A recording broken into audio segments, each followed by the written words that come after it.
اس نے کہا میں یہی نہیں مانتا کہ آپ کا باغ فدق. اچھا بی بی نے کہا میرا نہیں ہے. یہ تو یہی کہتا ہے کہ میرا نہیں ہے. یہ بتا باغ فدق کس کا لوگ ہیں سنیں گے حضرات سب لوگ ہیں نا ابھی تک. تو نے گواہ رد کر دیے. تو کہتا ہے میرا نہیں ہے باغ فدق. بی بی نے کہا اچھا یہ بتا میرا نہیں ہے تو کس کا ہے؟ کا رسول خدا کا. بی بی نے کہا اچھا یہ مانتا ہے یہ رسول خدا کا ہے؟ کہا اگر رسول خدا کا ہے تو ان کی وارثہ میں ہوں. آئی ایم دی انہیریٹر, میں وارثہ ہوں ان کی. اب اگر تو نہیں مانتا کہ میرا, کیونکہ پیغمبر نے اپنی زندگی میں دے دیا تھا, پوزیشن دے دی تھی باغ فدق کی, تو میرا. اگر نہیں مانتا کہ میرا باغ فدق تو پیغمبر کا ہے, تو پیغمبر کی وارثہ میں. بی بی نے کہا کہ میں رسول خدا کی وارثہ ہوں. اس نے کہا نہیں, پیغمبر مجھ سے کہہ گئے تھے, حدیث ہے, نحن معاشر الانبیاء لا نرث ولا نورث, نہ ہمارا کوئی وارث ہوتا ہے نہ ہم کسی کے وارث. وما ترکنا فہو صدقہ, جو ہم چھوڑ جاتے ہیں وہ صدقہ ہوتا. اس آپ ہے اہل بیت, آپ پہ صدقہ حرام ہے, ہم پہ حلال ہے. بات پہنچ رہی, صدقہ ہم آپ تو کھا ہی نہیں سکتے.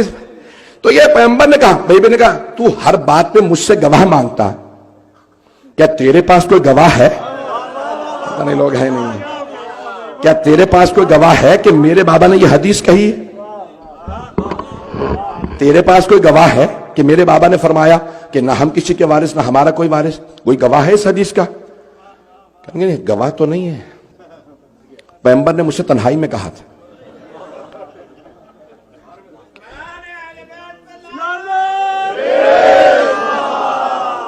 سنیں گے نا مقدم. تو بی بی نے کہا بھی تو ہر بات پہ مجھ سے گواہ مانگتا ہے, کیا تیرے پاس کوئی گواہ ہے کہ میرے بابا نے یہ حدیث کہی؟ اس نے کہا نہیں, مجھ سے تنہائی میں پیغمبر اسلام نے کہا تھا کہ باغ فدق یعنی ہماری کوئی بھی میراث نہیں ہوتی, نہ ہم کسی کے وارث ہوتے ہیں. ایک مرتبہ کسی خاتون نے وہاں پہ اٹھ کے بی بی کے خلاف گواہی دی. کہا نہیں بابا جان, جب رسول خدا آپ سے کہہ رہے تھے نا تو میں بھی پردے میں سن رہی تھی. اب بات پہنچی. تو حکومت کی بیٹی نے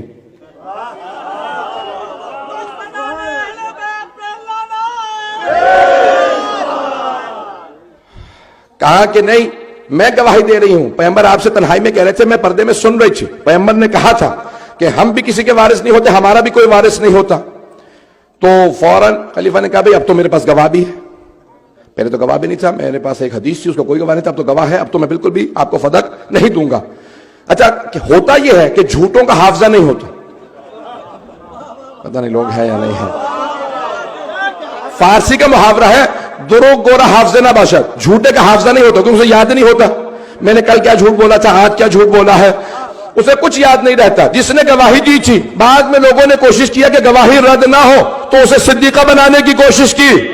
اگر وہی صدیقہ تھی تو پیغمبر مباہلہ میں کیوں نہیں لے گئے؟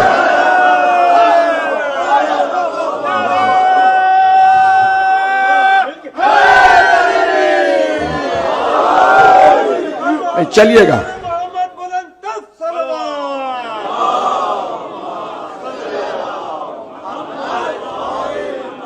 توجہ ہے بھائی, سارے مجمع کی توجہ رہے. ایک خاص نقطہ پیش کر رہا ہوں کسی ذہن میں تاکہ شبہ باقی نہ رہ جائے.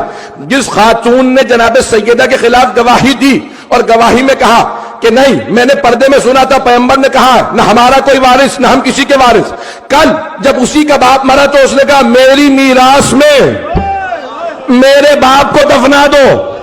بھائی پیغمبر کو ان کے گھر میں دفنایا گیا تھا, پیغمبر کو ان کے گھر میں دفنایا گیا تھا. تو اب یہاں پہ ایک بیٹی نے کہا میرے باپ کو پیغمبر کے گھر میں میری میراث میں دفنا دو. بھائی نہیں ہے مجمع میرے ساتھ, میری میراث میں میرے باپ کو دفنا دو. دو وہاں موجود ہیں, دونوں کی بیٹیوں نے یہی کلیم کیا ہماری میراث میں باپ دفناؤ. جیسے ہی اس خاتون نے کہا میری میراث میں میرے باپ کو دفناؤ, امام حسن مصطفیٰ کھڑے ہو گئے. کہا نانی اماں آپ نے میری ماں کے خلاف گواہی دی تھی کہ بیٹیوں کی میراث نہیں ہوتی, جب بیٹیوں کی میراث نہیں ہوتی تو بیویوں کی کیسے؟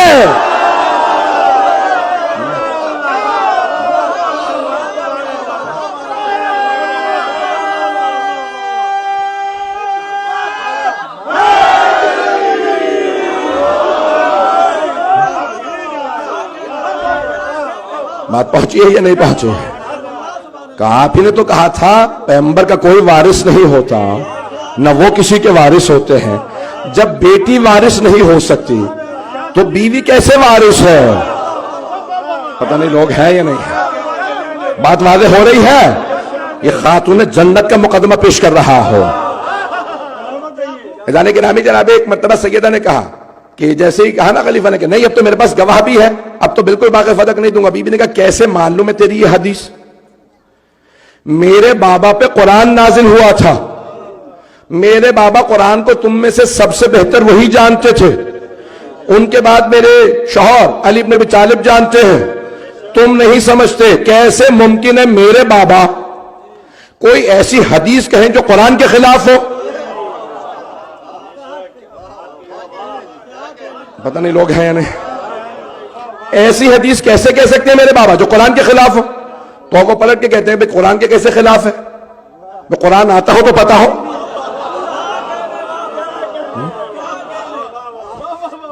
جتنے گھبرائیں گے اتنے میں اور زیادہ گھبراؤں گا آپ کو۔ تو قرآن آتا ہو تو بتا سکیں۔ بی بی نے کہا قرآن سے ثابت کر۔ اس نے کہا نہیں یہ قرآن کے کیسے خلاف؟ بی بی نے کہا قرآن کے خلاف ہے، یہ حدیث تو نے ابھی گھڑی ہے، میرے بابا نہیں کہہ سکتے۔ This is a fabricated tradition. My father cannot say anything against the Holy Quran. اس نے کہا قرآن میں کہاں لکھا؟ بی بی نے کہا تو کہتا ہے، میرے بابا نے کہا کہ نہ انبیاء کا کوئی وارث نہ وہ کسی کے وارث۔ قرآن میں 3 آیات میں لکھا ہے، اللہ کہہ رہا ہے یوصیکم اللہ للذکر مثل حظ الانثیین۔ اللہ قرآن میں کہتا ہے تم میں سے ہر ایک کے لیے جب میراث تقسیم ہو تو بیٹوں کا حصہ بیٹیوں کی نسبت دگنا ہے۔ یہاں اللہ نے کیوں نہیں کہا اس حکم میں انبیاء کی بیٹیاں نہیں؟ جب اللہ نے ایکسپشن نہیں لگایا،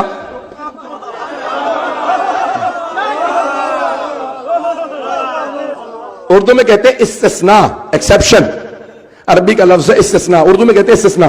جب اللہ نے ایکسپشن نہیں لگایا، کوئی ایگزمپٹڈ نہیں ہے اس میں سے، توجہ، یہ قانون اللہ کہہ رہا ہے سارے ایمان والوں کے لیے، کوئی ایگزمپٹڈ۔ جب اللہ نے ایگزمپشن نہیں لگائی، استثناء نہیں لی، جب اللہ نے استثناء نہیں دیا تو تو کیسے کہہ رہا ہے انبیاء نہ کسی کے وارث نہ ان کا کوئی وارث؟ جب اللہ نے نہیں کہا۔ توجہ، آج کتنے پاکستانی بیٹھے ہیں یہاں؟ تقریباً بتائیں، سبھی پاکستانی ہیں؟ آپ نے شاید سنا ہو پاکستانی حکمران بار بار کہتے ہیں ہمیں استثناء دے دو۔ وہ یہ نہیں کہتے ہم نے جرم نہیں کیا، وہ یہ کہتے ہیں ہمیں استثناء دے دو، یعنی قانون تو ہے لیکن ہمیں ایگزمپٹ کر دو۔ بھائی پیغمبر نے چوروں کو استثناء نہیں دیا۔ پتہ نہیں لوگ ہیں یا نہیں ہیں؟ پتہ نہیں لوگ ہیں یا نہیں ہیں؟ بات واضح ہو رہی ہے؟ میں پورے حالات حاضرہ کی پیراہے میں مقدمہ پیش کر رہا ہوں۔ ادارے گرامی، یہاں جناب سیدہ نے کہا یہاں پہ اللہ نے کوئی ایگزمپشن نہیں لگایا، اللہ نے کہا سب کے لیے میراث۔ تو یہاں اللہ نے کیوں نہیں کہا نہیں انبیاء نہیں ہیں اس میں؟ تو اللہ کہہ دیتا۔ بی بی نے کہا اچھا، اور میں تجھے صراحتاً اور آیات پیش کر دوں، سنیں گے نا؟ ٹائم تو ختم ہو چکا ہے، مکمل کمپلیٹ کر دوں؟ تھوڑا سا لیٹ ہو جائیں گے، تھوڑا سا لیٹ ہو جائیں گے وہاں پہ انشاءاللہ، وہ بھی لوگ بھی صبر کریں گے انشاءاللہ۔ ایسا نہیں کہ بی بی نے کہا دوسری آیت سن، وَوَرِثَ سُلَيْمَانُ دَاؤُدَ، سلیمان وارث ہوئے داؤد کے۔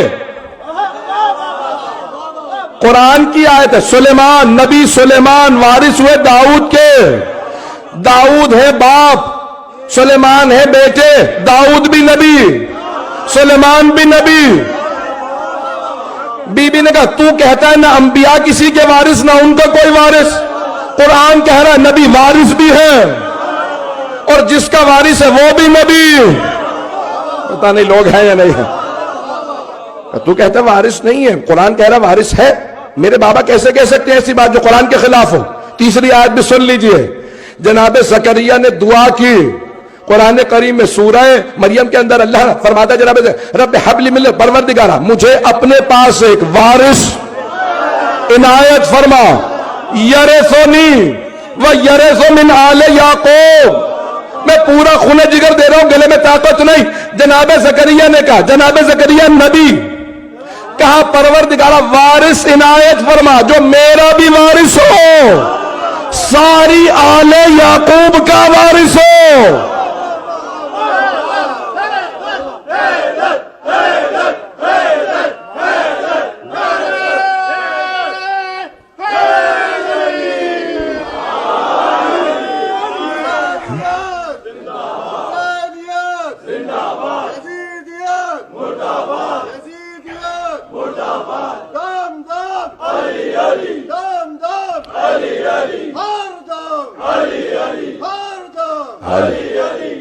بازو بلند کر کے، پنجا کھول کے، مومن کنجوسی مت کر، جنت وچ بڑھا کر، پنج نعرہ پنج تنی سے ایٹم بم نعرہ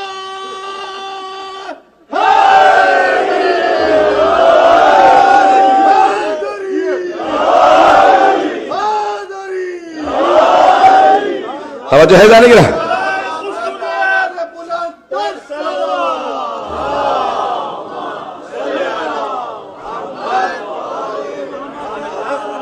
توجہ ہے سب حضرات کی۔ جناب خاتون جنت نے کہا جناب زکریا دعا مانگ رہے پروردگارہ وارث عنایت فرما۔ جناب زکریا نبی، ان کے ہاں صرف ایک ہی اولاد ہوئی جناب یحییٰ، وہ بھی نبی۔ بی بی نے کہا تو کہتا ہے انبیاء کا کوئی وارث نہیں، یہاں جو وارث ہے وہ بھی نبی، جن کے وارث ہیں وہ بھی نبی، اور انہی کے نہیں ساری آل یعقوب کے وارث۔ یعقوب نبی، یوسف نبی، پتہ نہیں لوگ ہیں یا نہیں، موسیٰ نبی، ہارون نبی، ان کی سب کے وارث یحییٰ، یعنی بنی اسرائیل کے وارث جناب یحییٰ۔ توجہ، بی بی فرماتی ہے تو کہتا ہے انبیاء کا کوئی وارث نہیں، یہاں وارث ہے۔ کیسے ہو سکتا ہے میرے بابا کو ایسی حدیث کہے کہ کوئی وارث نہ ہو انبیاء کا؟ بات پہنچ رہی ہے؟ مجھے پتا کہ سب کے اس وقت ایموشنز ہائی ہیں، میں مقدمے کو پیش اسی لیے ایسے کر رہا ہوں تاکہ دلوں میں کوئی گنجائش باقی نہ رہ جائے، دشمنان اہل بیت کے لیے کوئی گنجائش باقی نہ رہ جائے۔ تو جانے کے نام ایک مرتبہ جناب خاتون جنت نے کہا تو ایسی حدیث کو لے کے آیا اپنے پاس سے کہ جو قرآن کے خلاف، اس نے کچھ بھی ہو جائے میں آپ کو میراث نہیں دوں گا، اور نہ گواہوں کو قبول کیا نہ تحریر کو قبول کیا، تحریر کو پھاڑ دیا، اور اس کے بعد کہا کہ نہیں یہ جو آپ نے آیات پیش کی ہیں اپنی جگہ پہ، لیکن میں اسی پہ عمل کروں گا جو مجھ سے پیغمبر نے کہہ دیا تھا۔ یہاں پہ میری ایک مرتبہ میرا ڈیبیٹ تھا کسی سے، نجی تھا، میں کل میرے خیال میں مکمل کروں تو وقت نہیں رہا کہ میں انشاءاللہ کل یہ اس کو مکمل کروں گا فتح سے متعلق، کہ وہ کہتے تھے یا میں کہتے تو ایک جملہ کہ وہ کہہ رہے تھے نہیں دونوں حق پہ تھے۔ میں نے ان سے سوال کیا، میں نے کہا اچھا دیکھیں یہ آپ مانتے ہیں کہ بی بی نے کلیم کیا، انکار کرو تو بخاری سے دکھا دوں۔ پچھلے سال میں نے پاکستان میں پڑھا، پچھلے سال اب یاد نہیں، تو وہاں پہ پھر بعد میں بہت سے اہل سنت علماء نے کہا بھئی یہاں سب پریشان ہو گئے، سنی شیعہ ہونے لگ گئے ہیں، یہ ایسا مسئلہ چھیڑ دیا ہے، کیا ہوگا کیا نہیں۔ ہمارے بہت سے شیعہ بھی عقل کے بہت سے پورے ہوتے ہیں، انہوں نے بھی شروع کر دیا یہ چھیڑنا ہی نہیں چاہیے تھا موضوع۔ بس جواب تمہیں نہیں آتا تو تم چپ کر کے بیٹھو۔ ہم نے بات کی ہے، دلیل سے بات کی ہے۔ تو اب وہ کہنے لگے کہ نہیں یہ صحیح بخاری کی روایت نہیں ہے کہ بی بی ناراض تھی، صحیح بخاری کی روایت نہیں ہے۔ صحیح بخاری میں تو یہ ہے کہ فدق مانگنے گئی تھی، صحیح بخاری کے راوی کا نظریہ ہے، راوی کا، روایت کے الفاظ نہیں، راوی کے لیے لکھا۔ اچھا راوی ہی کے لیے لکھا تو بخاری میں ہے، یا مانو صحیح ہے، لوگ ہیں تو وہاں لکھا، تو انہوں نے کہا کہ نہیں وہ راوی کا نظریہ۔ میں نے کہا ٹھیک ہے میں نے مان لیا، بالکل روایت کے الفاظ نہیں ہے، راوی کا نظریہ ہے کہ سیدہ ناراض سی، راوی کا نظریہ۔ میں بتاؤں راوی کا نام کیا ہے؟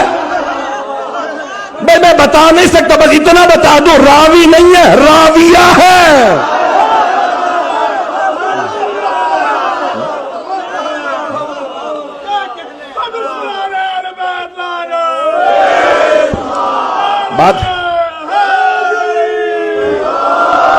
بات پہنچ گئی ہے، تو وہاں پہ راویہ نے یہ کہا کہ فاطمہ دنیا سے چلی گئی، میرے باپ سے راضی نہیں ہوں، الفاظ یہی ہے وہاں پہ، راوی ہی نے کہا ہے، پتہ نہیں لوگ ہیں یا نہیں ہیں، راویہ نے یہی کہا ہے کہ دنیا سے چلی گئی لیکن میرے باپ سے راضی نہیں ہوئی۔ ناراض نہیں ہے ہمیشہ. عزیزان گرامی یہاں پہ پیش کر رہا ہوں تو میں نے کہا بتاؤ کون حق پہ ہے؟ سیدہ نے کہا باغ فتح میرا. کسی نے کہا کہ نہیں آپ کا نہیں، باغ فتح ہمارا. بتاؤ کون حق پہ ہے؟ کہ دونوں. میں نے کہا ذرا مجھے سمجھا دیجئے تاکہ میری عقل میں آ جائے، شاید میری عقل چھوٹی ہے، کہ کیسے دونوں حق پہ ہیں؟ کہ سیدہ حق پہ ہیں کیونکہ ان کی میراث تھی. دوسرے حق پہ کیسے؟ کہ کیونکہ انہیں پیغمبر کہہ گئے تھے. کوئی مثال دے کے سمجھا سکتے ہیں آپ؟ انہوں نے کہا ہاں بالکل مثال ہے. جیسے آپ اپنا مکان حکومت کے نام لکھ جائیں، میونسپیلٹی کا نام لکھ جائیں، لوکل کاؤنسل کیا کہتے ہیں یہاں لوکل گورنمنٹ کو، سٹی کے نام پہ، کہ میں اپنا مکان سٹی کے نام پہ لکھ دوں کہ میرے مرنے کے بعد سٹی جو ہے میرا مکان میرے بچوں سے خالی کرا لے. تو انہوں نے کہا بس آپ نے ایسے کیا، پیغمبر نے سٹی سے کہہ دیا کبھی مکان چھین لینا. سیدہ کو پتہ نہیں تھا اس لیے انہوں نے کلیم کر دیا. میں نے ان کو جواب دیا، بس ایک جملے میں پیش کروں گا. میں نے کہا بتاؤ میراث کا معاملہ سٹی سے متعلق تھا یا سیدہ سے متعلق تھا؟ پتہ نہیں توجہ ہے یا نہیں. تو کہنے لگے نہیں حکومت سے متعلق نہیں تھا، سیدہ سے متعلق تھا. تو میں نے کہا پیغمبر ہمارے عقیدے کے مطابق عقل کل تھے، بجائے اس کے کہ حکومت سے کہتے میرے بعد فدق چھین لینا، سیدہ کو بتا جاتے کلیم نہ کرنا، دعویٰ نہ کرنا فدق میرا، یہ شیعہ ساری زندگی لانتے بھیجتے رہیں گے. پتہ نہیں لوگ ہیں یا نہیں ہیں.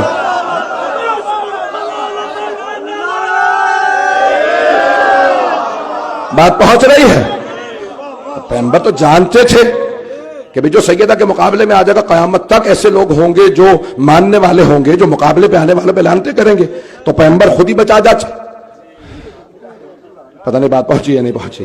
عزیزان گرامی میں نے پوری کوشش کی کہ سیدہ کے مقدمے کو خلاصہ کر دوں اور ذہنوں میں بیٹھ جائے تاکہ کوئی شبہ نہ آئے. ایک مرتبہ سیدہ نے کہا کہ سنو تم نے آج تو کہہ دیا کہ تم نے میرا مقدمہ رد کر دیا، لیکن یاد رکھنا یہ مقدمہ ختم نہیں ہوا.